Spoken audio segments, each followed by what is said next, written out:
Welcome back to Wednesday's installment. Today we will be continuing with Harry Potter and the Sorcerer's Stone by J.K. Rowling. Chapter 2: The Vanishing Glass. Nearly 10 years had passed since the Dursleys had woken up to find their nephew on the front steps. But Privet Drive had hardly changed at all. The sun rose on the same tidy front gardens and lit up the brass number 4 on the Dursleys' front door.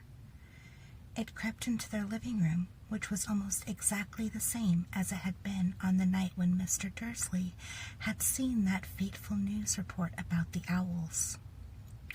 Only the photographs on the mantelpiece really showed how much time had passed. 10 years ago, there had been lots of pictures of what looked like a large pink beach ball wearing different colored bonnets, but Dudley Dursley was no longer a baby, and now the photographs showed a large blond boy riding his first bicycle on a carousel at the fair, playing a computer game with his father, being hugged and kissed by his mother. The room held no sign at all that another boy lived in the house, too. Yet Harry Potter was still there, asleep at the moment, but not for long.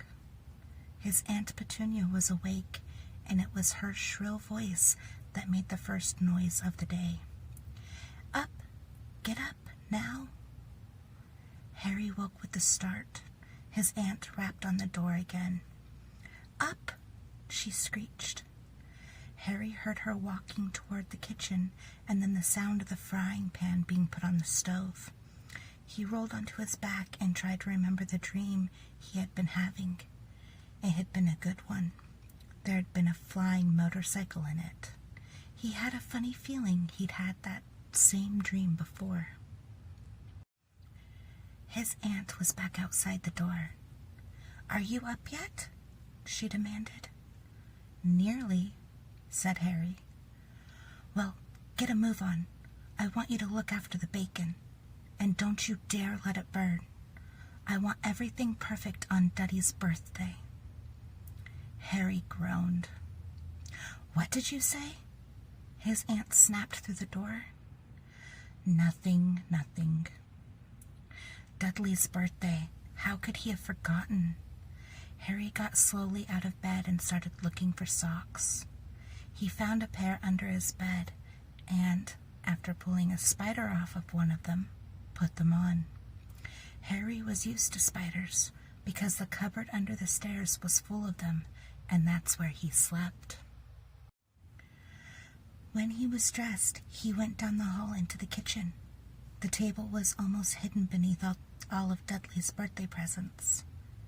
It looked as though Dudley had gotten the new computer he wanted, not to mention the second television and the racing bike. Exactly why Dudley wanted a racing bike was a mystery to Harry, as Dudley was very fat and hated exercise, unless, of course, it involved punching somebody. Dudley's favorite punching bag was Harry, but he couldn't often catch him. Harry didn't look it, but he was very fast. Perhaps it had something to do with living in a dark cupboard, but Harry had always been small and skinny for his age.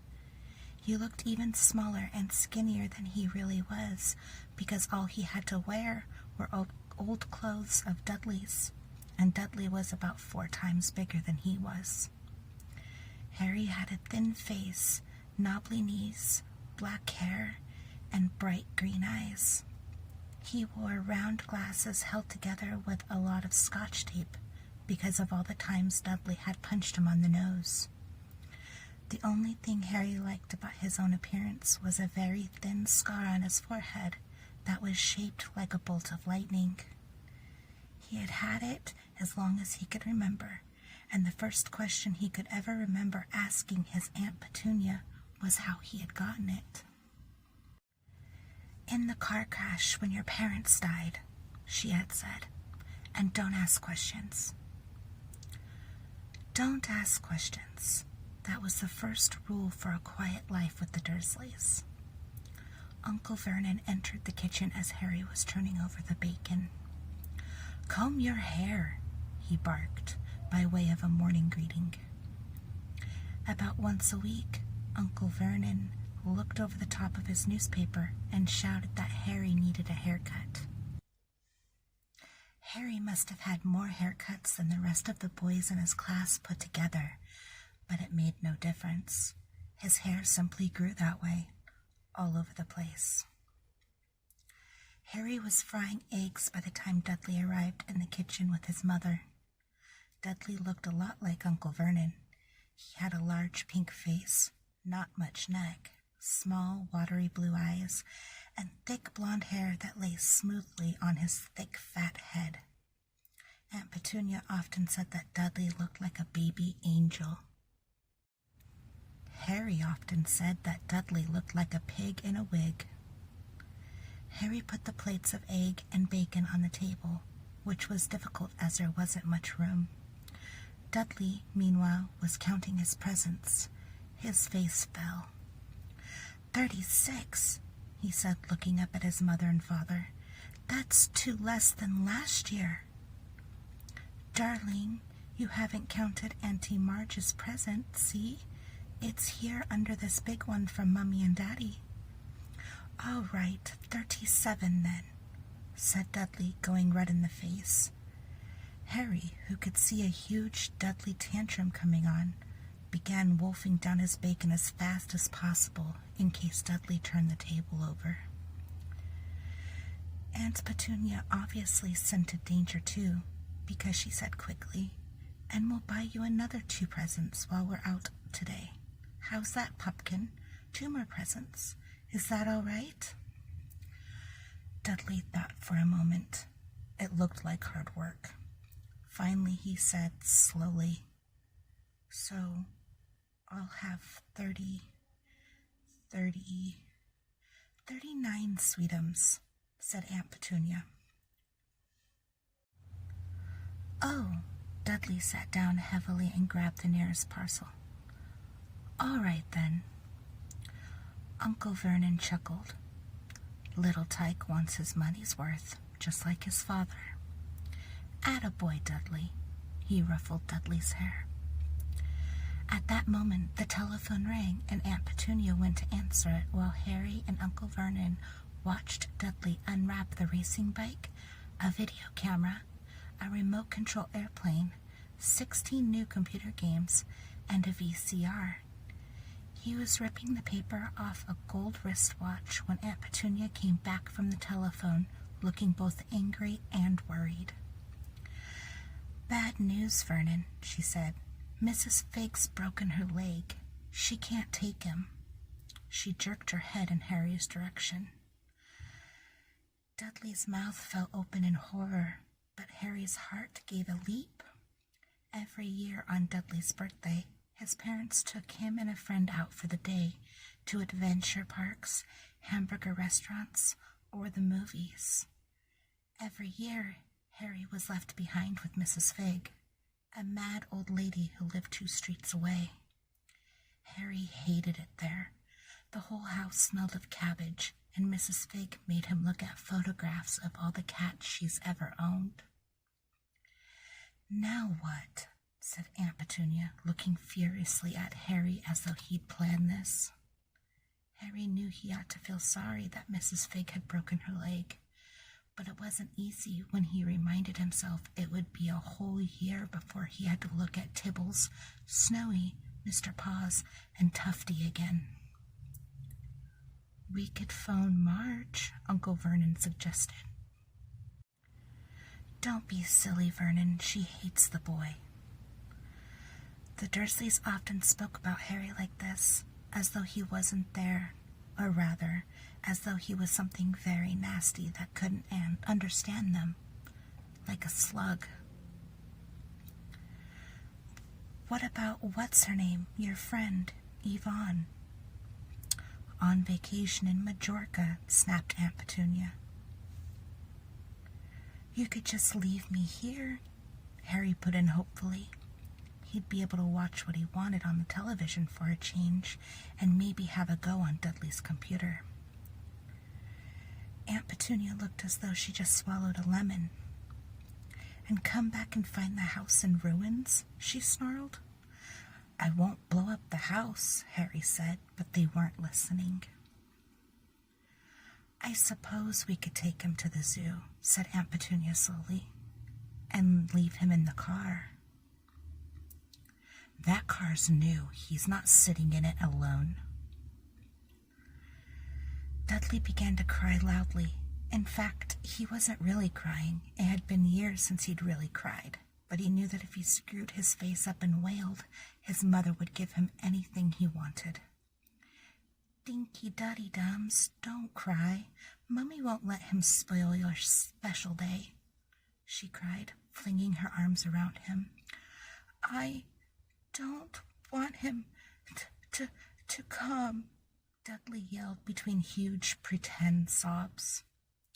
"He always spoils everything."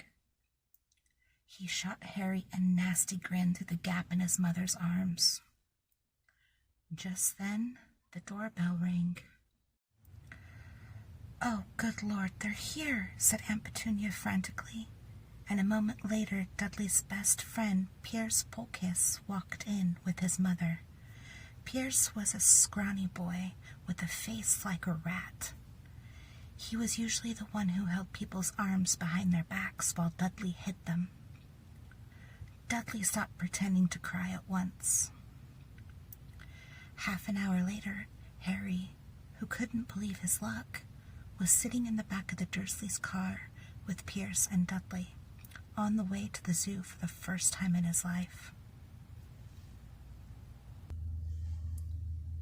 His aunt and uncle hadn't been able to think of anything else to do with him, but before they'd left, Uncle Vernon had taken Harry aside. "I'm warning you," he had said, putting his large purple face right up close to Harry's. "I'm warning you now, boy. Any funny business, anything at all, and you'll be in that cupboard from now until Christmas."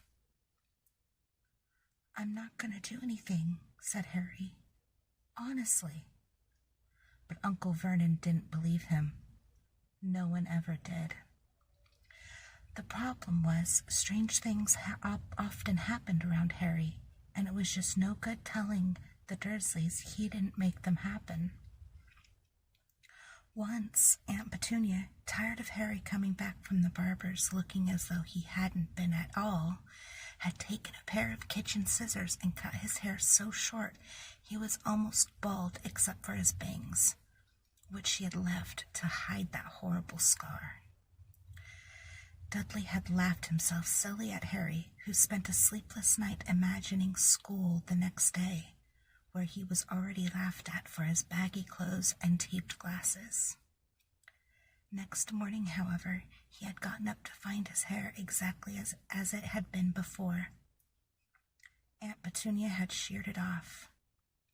He had been given a week in his cupboard for this, even though he had tried to explain that he couldn't explain how it had grown back so quickly. Another time, Aunt Petunia had been trying to force him into a revolting old sweater of Dudley's. It was brown with orange puffballs. The harder she tried to pull it over his head, the smaller it seemed to become, until finally it might have fitted a hand puppet, but certainly wouldn't fit Harry. Aunt Petunia had decided it must have shrunk in the wash, and, to his great relief, Harry wasn't punished. On the other hand, he'd gotten into terrible trouble for being found on the roof of the school kitchens. Dudley's gang had been chasing him, as usual, when, as much as to Harry's surprise as anyone else's, there he was, sitting on the chimney. The Dursleys had received a very angry letter from Harry's headmistress, telling them Harry had been climbing school buildings. But all he tried to do, as he shouted at Uncle Vernon through the locked door of his cupboard, was jump behind the big trash cans outside the kitchen doors. Harry supposed that the wind must have caught him in mid-jump. But today, nothing was going to go wrong. It was even worth being with Dudley and Pierce to be spending the day somewhere that wasn't school, his cupboard, or Mrs. Fig's cabbage-smelling living room.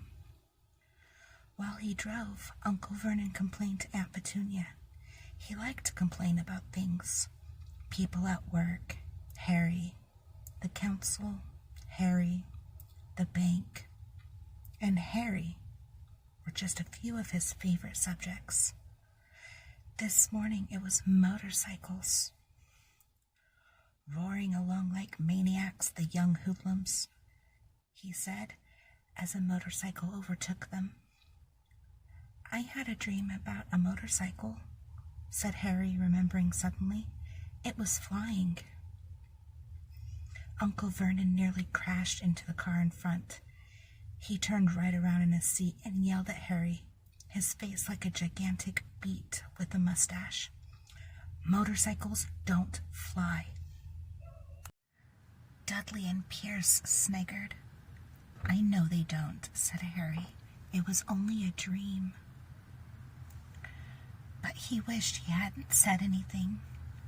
If there was one thing the Dursleys hated even more than his asking questions, it was his talking about anything acting in a way it shouldn't, no matter if it was a dream or even a cartoon.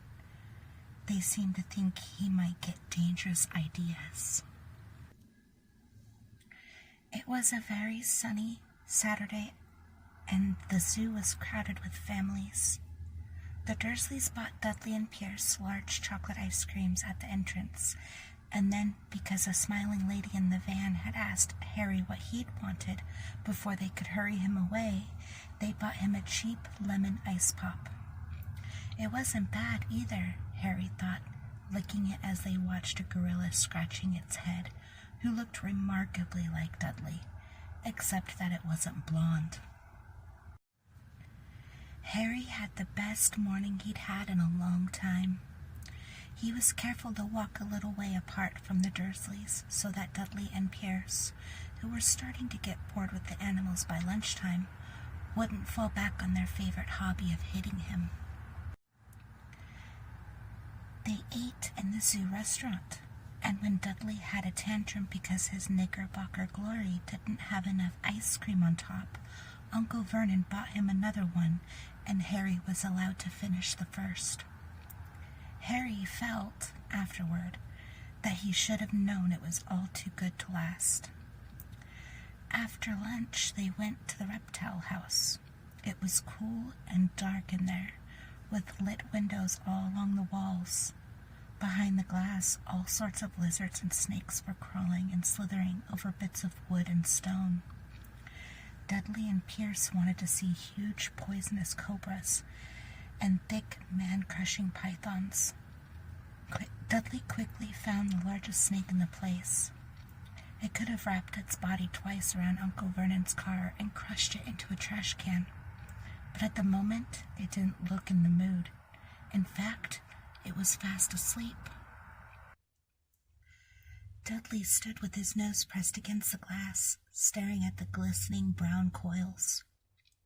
"Make it move," he whined at his father. Uncle Vernon tapped on the glass, but the snake didn't budge. "Do it again," Dudley ordered. Uncle Vernon rapped the glass smartly with his knuckles, but the snake just snoozed on. "This is boring," Dudley moaned. He shuffled away. Harry moved in front of the tank and looked intently at the snake. He wouldn't have been surprised if it had died of boredom itself. No company except stupid people drumming their fingers on the glass, trying to disturb it all day long. It was worse than having a cupboard as a bedroom, where the only visitor was Aunt Petunia hammering on the door to wake you up. At least he got to visit the rest of the house. The snake suddenly opened its beady eyes. Slowly, very slowly, it raised its head until its eyes were on level with Harry's. It winked. Harry stared.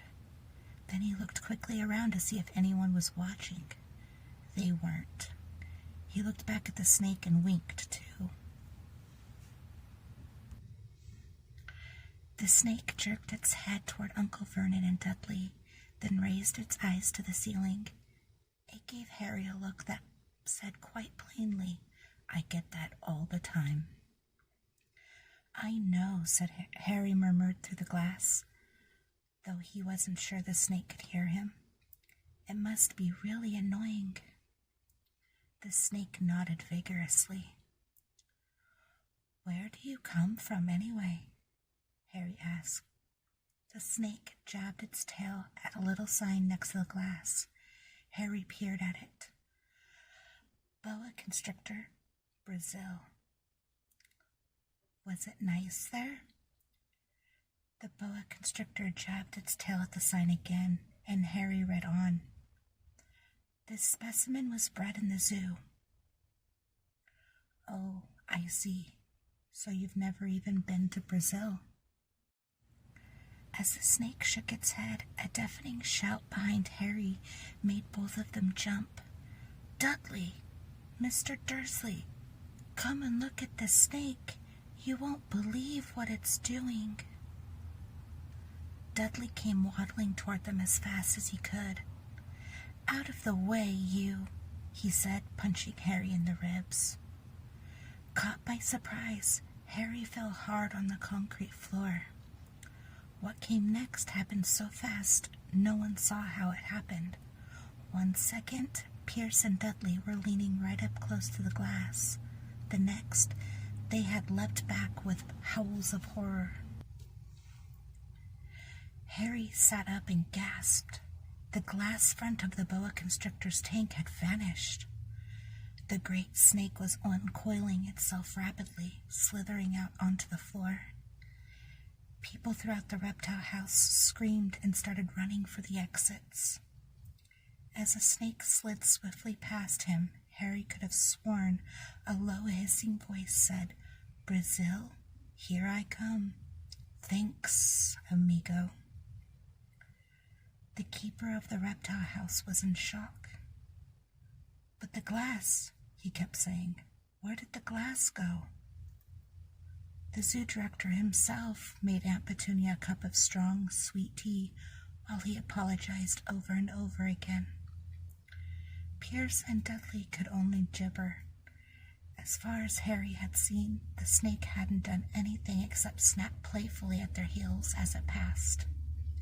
But by the time they were all back in Uncle Vernon's car, Dudley was telling them how it had nearly bitten off his leg, while Pierce was swearing it had tried to squeeze him to death. But worst of all, for Harry at least, was Pierce calming down enough to say, "Harry was talking to it, weren't you, Harry?" Uncle Vernon waited until Pierce was safely out of the house before starting on Harry. He was so angry he could hardly speak.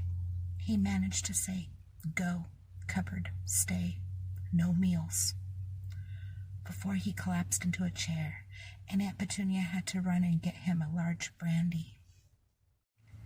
Harry lay in his dark cupboard much later, wishing he had a watch. He didn't know what time it was, and he couldn't be sure the Dursleys were asleep yet. Until they were, he couldn't risk sneaking to the kitchen for some food. He'd lived with the Dursleys almost 10 years. 10 miserable years. As long as he could remember, ever since he'd been a baby and his parents had died in that car crash. He couldn't remember being in the car when his parents had died. Sometimes, when he strained his memory during long hours in his cupboard, he came up with a strange vision. A blinding flash of green light and a burning pain on his forehead. This, he supposed, was the crash, though he couldn't imagine where all the green light had come from. He couldn't remember his parents at all. His aunt and uncle never spoke about them, and of course, he was forbidden to ask any questions. There were no photographs of them in the house.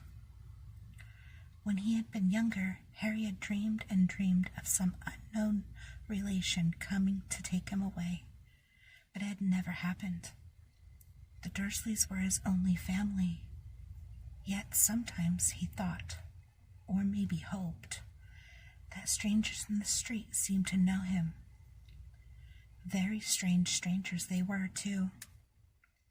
A tiny man in a violet top hat had bowed to him once while out shopping with Aunt Petunia and Dudley.